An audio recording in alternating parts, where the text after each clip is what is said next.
Hans Christian Andersen wrote a famous children's story titled The Emperor's New Clothes. It's about a king who's obsessed with wearing fancy attire. Some con men realize they can get rich by promising to make the king an outfit using the most amazing material.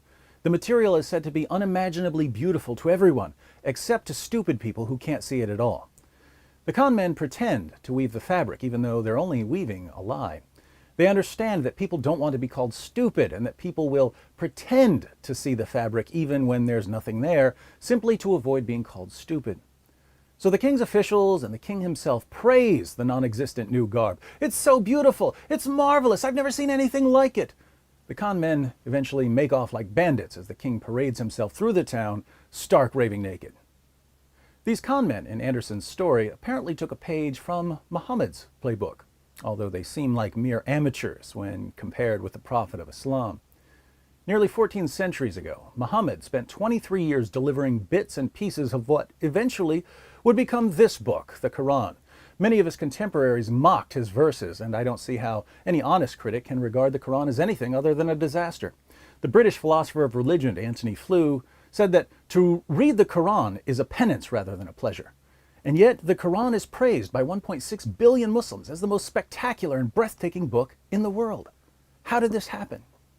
To find out, let's read two verses of the Quran, chapter 33, verse 36. It is not for a believer, man or woman, when Allah and His Messenger have decreed a matter, that they should have any option in their decision.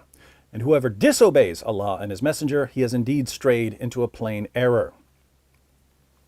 Notice, once a decision has been made by Allah and Muhammad, a true believer's only option is obedience, which means that if you don't obey, or if you even think you've got other options, you're not a true believer. Chapter 4, verse 65. But know, by your Lord, they can have no faith until they make you, O Muhammad, judge in all disputes between them and find in themselves no resistance against your decisions and accept them with full submission.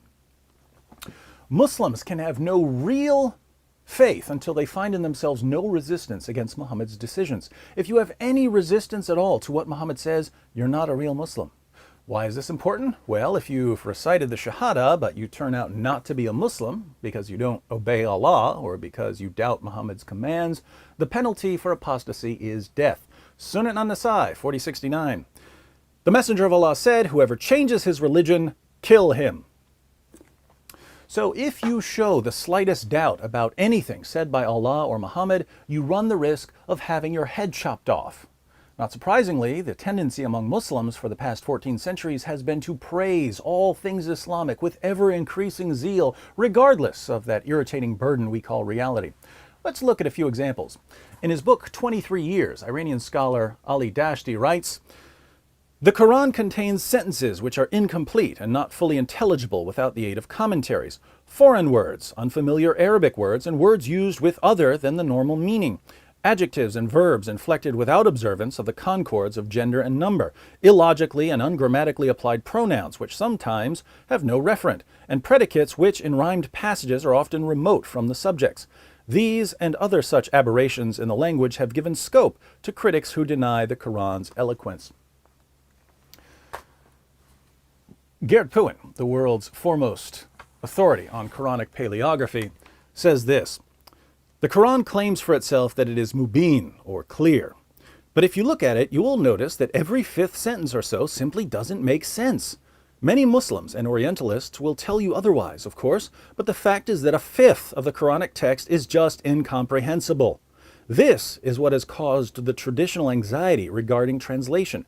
If the Quran is not comprehensible, if it can't even be understood in Arabic, then it's not translatable. People fear that. And since the Quran claims repeatedly to be clear, but obviously is not, as even speakers of Arabic will tell you, there is a contradiction. How do Muslims respond to the incoherence of their confused and incomprehensible book?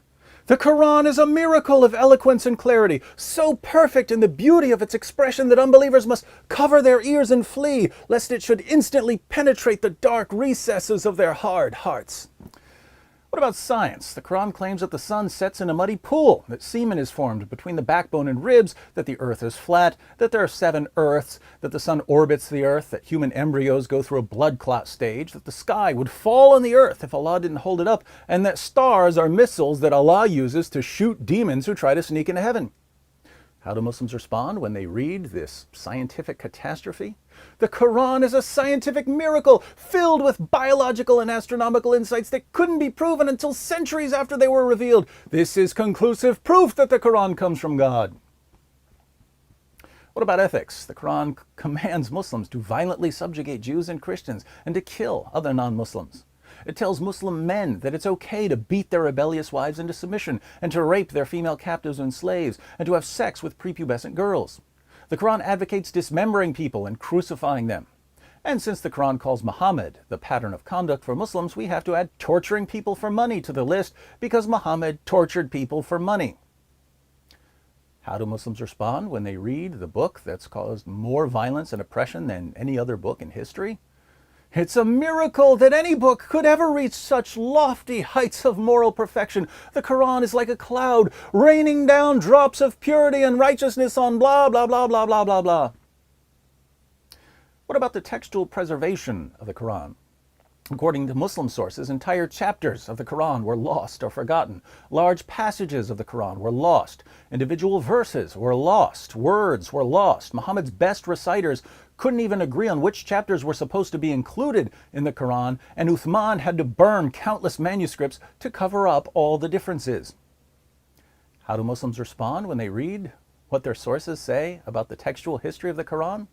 It's a miracle that the Quran has been perfectly preserved right down to the letter from the moment it was first revealed to Muhammad until now. Why do Muslims say, with mind-boggling fervor, the exact opposite of what the evidence so clearly proves? Never underestimate the psychological pressure of a potential beheading, my friends. Over the centuries, the Muslim community was conditioned to behave this way.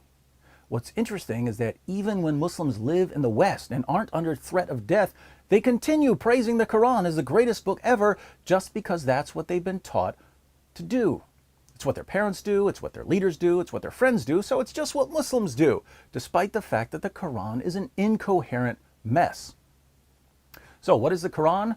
The Quran is a book that fails miserably in every possible way, but which makes up for its numerous blunders and shortcomings with threats and intimidation. There are two ways for a book to gain a reputation as the greatest book ever written. The first is to actually be the greatest book ever written. The second is to threaten to brutally murder anyone who says it's not the greatest book ever written. Islam, as it always does, takes the path of violence. Why? Because it works. Just ask any of the world's 1.6 billion Muslims what they think about the Quran, and you'll see how effective Muhammad's methods were. At the end of The Emperor's New Clothes, as the king struts naked through the city, reveling in the praises of a population that pretends to see his beautiful clothes, there's one young boy who doesn't fall for the ruse. The boy yells, "Look, he's got no clothes!" That's when the crowd starts to realize that they've been deceived. You Muslims who are watching this, you've been deceived. That doesn't mean you have to stay that way.